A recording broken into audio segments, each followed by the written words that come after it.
ఇజ్రాయెల్లో భారీ కార్చిచ్చు రగులుకుంది. జెరూసలేం వైపు కార్చిచ్చు విస్తరిస్తున్న వేళ అధికారులు వేలాది మందిని ఖాళీ చేయించి సురక్షిత ప్రాంతాలకు తరలిస్తున్నారు.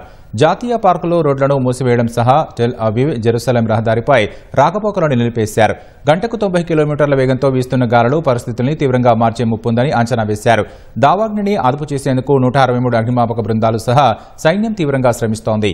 18,000 లీటర్లను తరలించగల C-130J సూపర్ హెర్క్యులస్ రవాణా విమానాలతో పాటు హెలికాప్టర్తో నీటిని ప్రభావిత ప్రాంతాల్లో కుమ్మరిస్తున్నారు.